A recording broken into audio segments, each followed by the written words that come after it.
Si Florentino Pérez acabara tomando la decisión de fichar a José Mourinho para el Real Madrid, podríamos estar ante uno de los movimientos más discutidos, polémicos y potencialmente más arriesgados de toda esta nueva etapa del club. Y no lo digo desde el impulso ni desde la nostalgia, sino desde una lectura bastante fría del contexto actual del fútbol, del estado interno del vestuario y de lo que históricamente ha representado Mourinho en sus últimos proyectos. Porque aquí hay un error muy común que parte del entorno madridista está cometiendo: no se está analizando al Mourinho actual, se está recordando al Mourinho de hace más de una década. Y esas dos versiones, aunque compartan nombre, ya no representan lo mismo en términos de impacto, gestión ni adaptación al fútbol moderno. El Real Madrid no está en un momento sencillo. No es un equipo en construcción tranquila, ni un proyecto consolidado en equilibrio perfecto.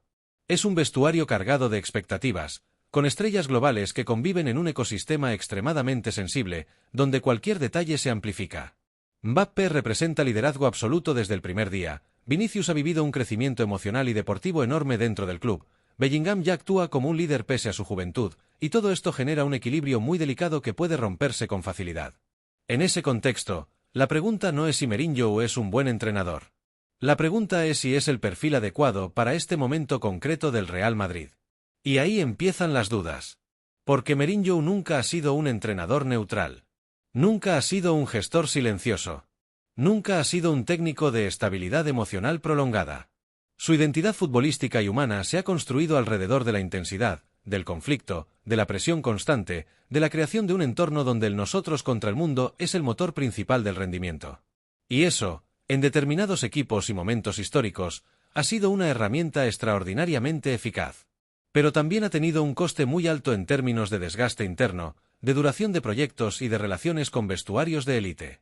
Si ampliamos esta idea, lo que se observa en los últimos proyectos de Mourinho es una evolución interesante pero también limitada. Su capacidad para construir bloques competitivos sigue siendo evidente, especialmente en equipos que necesitan orden, carácter y estructura defensiva. Sin embargo, el fútbol de élite actual ha evolucionado hacia dinámicas más flexibles, donde la gestión emocional del grupo, la rotación de roles ofensivos y la libertad creativa de los jugadores determinan gran parte del éxito.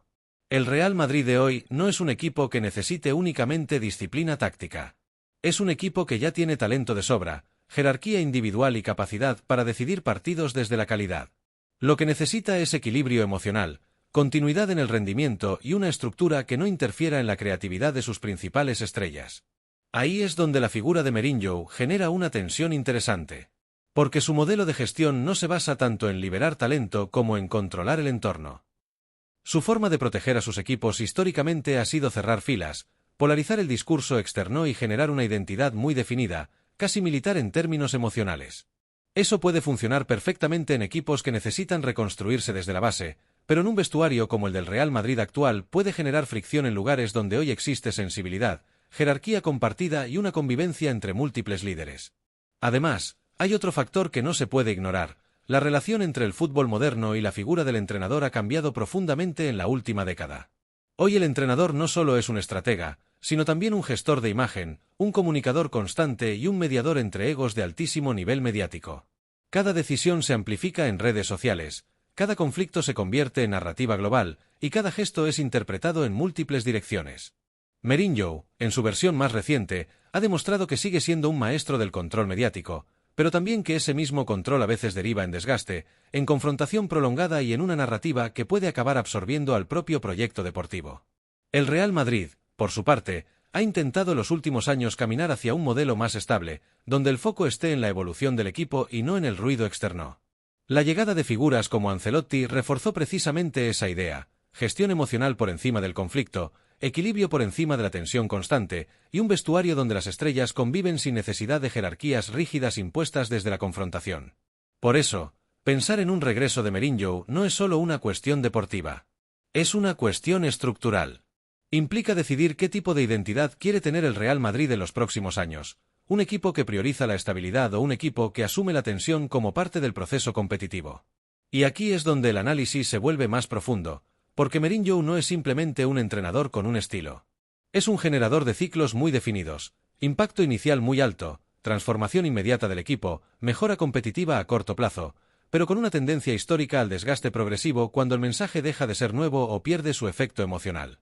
En un club como el Real Madrid, donde la exigencia no da margen a reconstrucciones largas, ese patrón puede ser un arma de doble filo. Puede darte una temporada de máxima competitividad absoluta, pero también puede comprometer la continuidad del proyecto si las relaciones internas se deterioran o si el vestuario deja de responder a su narrativa. Además, hay un elemento clave que a menudo se subestima: la convivencia entre grandes estrellas.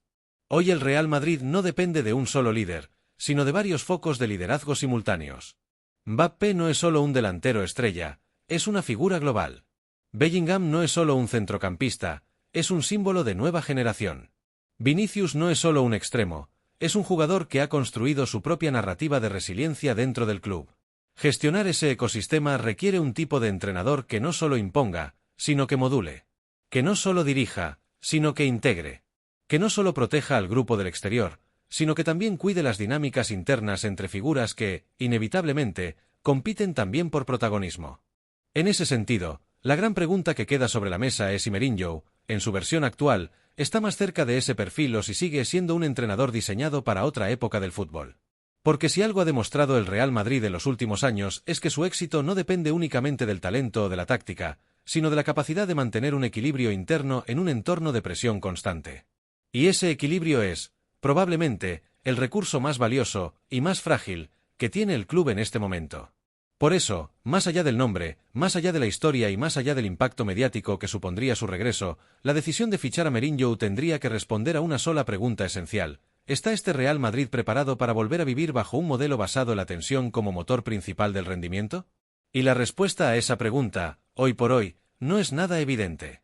Eso, en ciertos contextos, es extraordinariamente efectivo. Pero en otros puede ser profundamente destructivo. Y esa dualidad no es un matiz menor, es, de hecho, el eje sobre el que gira cualquier evaluación seria de este tipo de perfiles. El problema es que el Real Madrid actual no necesita más tensión. No necesita más ruido. No necesita más fricción interna. No necesita un entorno donde cada semana se convierta en un examen emocional, donde cada declaración pública se lea como un mensaje oculto dentro del vestuario, o donde cada alineación genere una narrativa paralela fuera del terreno de juego. Necesita exactamente lo contrario: estabilidad, equilibrio emocional, continuidad en el proyecto y una gestión muy fina de egos que ya son suficientemente grandes por sí solos. Porque en un club como el Real Madrid, el éxito no solo depende de la calidad individual de sus futbolistas, que ya es altísima, sino de la capacidad de sostener un ecosistema interno donde todas esas piezas convivan sin colisionar constantemente. Y eso, en la élite moderna, es probablemente más difícil que ganar partidos. Y aquí aparece la contradicción más importante, casi filosófica dentro del fútbol de élite.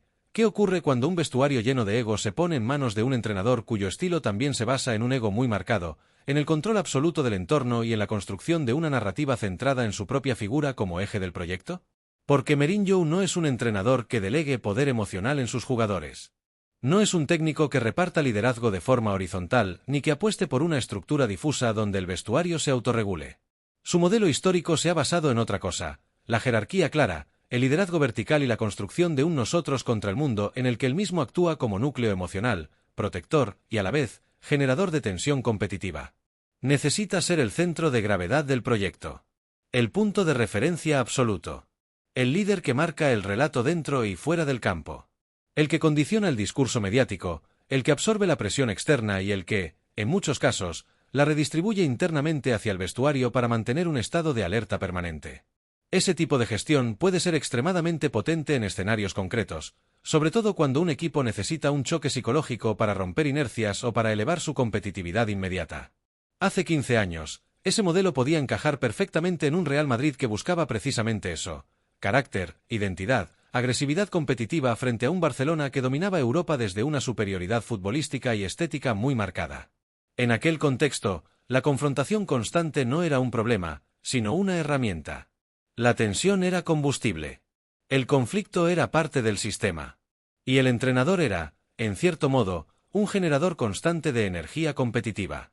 Pero el contexto actual es completamente distinto. El Real Madrid ya no es el aspirante que necesita rebelarse contra un dominador claro. Es el propio estándar. Es el equipo que todos intentan imitar, el que vive bajo la obligación permanente de ganar, y el que, paradójicamente, sufre más por su propia exigencia interna que por la competencia externa. Hoy el Real Madrid no necesita construirse contra un rival dominante. Necesita construirse contra sí mismo, contra la presión interna, contra la ansiedad del éxito inmediato, contra la memoria de sus propias victorias recientes y contra la exigencia constante de ganar siempre mientras, al mismo tiempo, reconstruye una identidad colectiva estable en ciclos de renovación generacional. Y en ese escenario, la pregunta deja de ser táctica y se convierte en estructural. ¿Es útil un modelo basado en la fricción constante dentro de un entorno que ya genera presión suficiente por sí mismo? Si analizamos la trayectoria reciente de Mourinho, aparece un patrón que resulta difícil de ignorar. Un impacto inicial muy fuerte, casi inmediato, donde el equipo suele experimentar una mejora competitiva clara, una sensación de orden y una subida de intensidad. Posteriormente, una fase de estabilización donde el sistema empieza a consolidarse y los resultados suelen mantenerse competitivos. Pero, con el paso del tiempo, aparece un tercer estadio, desgaste emocional, conflictos internos, fatiga del discurso y una progresiva erosión del equilibrio del vestuario. Ese patrón no depende únicamente de un club concreto o de una liga específica. Se ha repetido en distintos contextos, con plantillas muy diferentes, culturas futbolísticas distintas y niveles de exigencia variables. Y precisamente por eso genera debate, no es un fenómeno aislado, sino un posible rasgo estructural del modelo. El fútbol moderno, además, ha cambiado profundamente en la última década. Los jugadores actuales responden de forma distinta a la autoridad, al conflicto y a la presión. Las dinámicas de vestuario son más complejas, más sensibles a la gestión emocional, más influenciadas por factores externos como redes sociales, prensa digital y exposición constante. La figura del entrenador ya no es solo la de un estratega táctico, sino también la de un gestor de energías psicológicas en un entorno hiperconectado. En este contexto, la gestión emocional se ha vuelto tan importante como la táctica. Incluso en algunos casos, más determinante a medio plazo. Los vestuarios que funcionan mejor no son necesariamente los más intensos o los más tensionados, sino aquellos que consiguen sostener un nivel alto de exigencia sin romperse internamente cada pocas semanas. Ahí es donde surge la gran incógnita, si el modelo de Mourinho sigue siendo compatible con esta nueva realidad o si, por el contrario, pertenece a otra etapa del fútbol, una etapa donde la autoridad vertical y la confrontación constante eran herramientas más aceptadas, más efectivas y menos costosas en términos de desgaste interno. Y la respuesta no es evidente, porque también es cierto que el fútbol de élite sigue premiando el carácter, la mentalidad competitiva y la capacidad de sobrevivir a la presión extrema. Pero la cuestión no es si ese estilo funciona o no en abstracto, sino si puede sostenerse durante un ciclo completo en un entorno como el Real Madrid actual, donde la exigencia no es solo ganar, sino hacerlo mientras se mantiene una estabilidad interna casi quirúrgica. En última instancia, el debate no gira únicamente alrededor de un entrenador concreto, sino alrededor de una pregunta más amplia. ¿Cuánto conflicto es necesario para ganar? Y a partir de qué punto ese mismo conflicto deja de ser una herramienta y se convierte en un coste estructural que termina debilitando aquello que pretendía fortalecer. El Real Madrid, además, no está empezando de cero. No es un club en reconstrucción profunda, ni un proyecto que necesite tiempo para asentarse o para encontrar identidad. Es exactamente lo contrario. Es una estructura ya establecida, con una inversión económica enorme, con jugadores de primer nivel mundial y con una exigencia prácticamente permanente de ganar aquí y ahora. En este tipo de contexto, el margen de error no es simplemente reducido, es casi inexistente. Cada decisión, cada ajuste táctico y cada elección de vestuario se mide en función de resultados inmediatos, no de procesos a medio plazo. Y eso convierte cualquier posible cambio de rumbo en una apuesta de alto riesgo, incluso cuando el nombre que aparece encima de la mesa es el de una figura histórica. Y es aquí donde aparece el factor más peligroso de todos, el que muchas veces condiciona debates deportivos sin que nos demos cuenta, la nostalgia. Porque una parte importante del discurso sobre José Mourinho no nace del presente, sino de una reconstrucción emocional del pasado. De la memoria de una etapa concreta en la que el Real Madrid fue capaz de competir de tú a tú con el mejor Barcelona de la historia moderna, de aquella liga de los 100 puntos que rompió récords, de eliminatorias de Champions cargadas de tensión táctica y mental, de noches europeas donde el equipo transmitía una sensación de competitividad extrema, casi agresiva, que intimidaba a cualquier rival. Esa imagen del equipo sólido, reconocible y emocionalmente blindado sigue muy presente en el imaginario colectivo. Sin embargo, la nostalgia tiene una característica muy particular, no es objetiva. Funciona como un filtro emocional. Tiende a amplificar lo positivo y a suavizar, incluso a borrar, lo negativo. Y en el caso concreto de Mourinho, ese filtro es especialmente potente. Porque junto a los éxitos deportivos también hubo una gestión del entorno complicada, tensiones internas en el vestuario, conflictos con parte del entorno institucional y mediático, y un desgaste progresivo que acabó marcando su salida del club. Ninguno de esos elementos desapareció, simplemente quedan en segundo plano cuando se recuerda la intensidad competitiva del equipo. El problema no es valorar su legado. Eso está fuera de toda discusión. Su etapa en el Real Madrid dejó una huella táctica, mental y competitiva que todavía hoy se analiza en términos de referencia. El problema real surge cuando se da un paso más allá y se asume, casi de forma automática, que ese impacto puede reproducirse en el contexto actual. Como si el fútbol no hubiera cambiado, como si los jugadores fueran los mismos, como si el ecosistema del vestuario y del club siguiera funcionando bajo las mismas dinámicas de hace más de una década. Pero el fútbol de hoy es distinto. No solo en lo táctico, sino en lo emocional, en la gestión de grupos y en la exposición mediática constante. Los vestuarios actuales están formados por perfiles de futbolistas globales, con una influencia enorme de redes sociales, con agentes muy presentes, con jerarquías menos rígidas que antes y con una sensibilidad diferente a la autoridad tradicional. En ese entorno, la gestión del liderazgo no depende únicamente del resultado inmediato, sino de la capacidad de mantener equilibrio interno de forma sostenida. Y ahí es donde el debate se vuelve realmente interesante. El Real Madrid actual dispone de talento de sobra, probablemente uno de los más completos de su historia reciente. Jugadores como Mbappé, Vinicius, Bellingham, Valverde, Camavinga o Rodrigo representan una combinación de juventud, proyección y nivel élite que cualquier entrenador del mundo desearía tener a su disposición. No es un equipo limitado ni falto de recursos. Al contrario, es un equipo construido para dominar partidos, competir en todas las competiciones y sostener una era de éxito prolongado. El problema, por tanto, no es el talento. El problema es la convivencia de ese talento dentro de un mismo espacio competitivo. Es la gestión de egos en un entorno donde todos los jugadores han sido, en sus respectivos equipos o contextos anteriores, protagonistas absolutos. Es la administración de minutos, expectativas, roles y jerarquías en un club donde el rendimiento individual se observa tanto como el colectivo. Es la estabilidad emocional de un vestuario que vive bajo presión constante y donde cualquier pequeña fractura puede amplificarse rápidamente. Y es precisamente en ese punto donde surge la gran incógnita sobre Mourinho. Porque Mourinho es, históricamente, un entrenador capaz de maximizar competitividad, de generar cohesión a través de la tensión, de construir equipos con una mentalidad de bloque sólido frente al rival. Pero también es un perfil que ha generado fricción en entornos donde la gestión emocional del vestuario era delicada o donde las figuras individuales requerían un manejo más flexible y menos confrontativo. Entonces la pregunta no es simplemente si Mourinho es capaz de ganar partidos. Eso ya lo ha demostrado en múltiples contextos. La pregunta real es si su estilo encaja con la estructura emocional y deportiva de este Real Madrid concreto, con estos jugadores concretos y con estas dinámicas concretas.